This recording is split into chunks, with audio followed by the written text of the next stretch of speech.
You feel like you're eating healthy, but you're hungry all the time. Let me tell you a story about this client we have at the Vitality Meal. And she tracks her food. She's like, I'm staying within the 1,600 calories that you have me on. And her husband's like, I can vouch for her. She is staying on the calories, but she's just hungry all the time and she's hitting her protein goal. But then I said, let me see your daily log and let me see what you're eating. And then, I'll get back to you and see where we can point you in the right direction from here.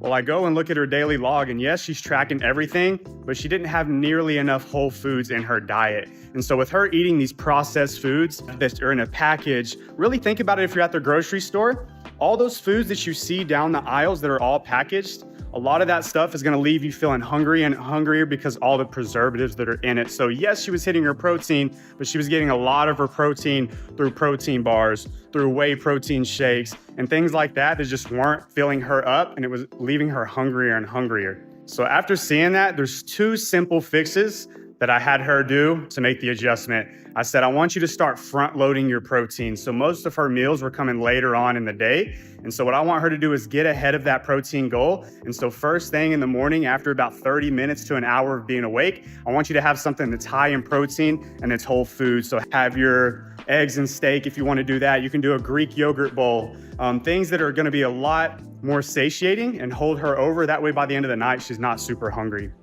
And then tip number 2 that I gave her, I told her to go on a 10-minute walk after each meal that she has. And so this 10-minute walk, I told her to eat her serving size and then immediately go on that walk, because a lot of times we eat, we're distracted, and it doesn't really have time to process that our body's full and that we absorbed all those nutrients. And so then you find yourself going back and getting seconds, thirds, and then you're looking in the pantry, 5-10 minutes after you've had your food. So I said, eat the meal, 10-minute walk. And what that's gonna do is help calm her mind down and allow her body to actually process what's going on. And then for digestion, for her blood sugar levels, all of that, it's going to be a huge benefit for her going on that walk, keeping all the levels normal, and then ultimately just making her feel like, okay, I am satiated. Those 2 simple fixes helped her out. Now she's already down a couple pounds and she's on to hitting her goals and then even achieving more. So if you struggle with the same exact thing, try those 2 easy tips and then let me know how it goes.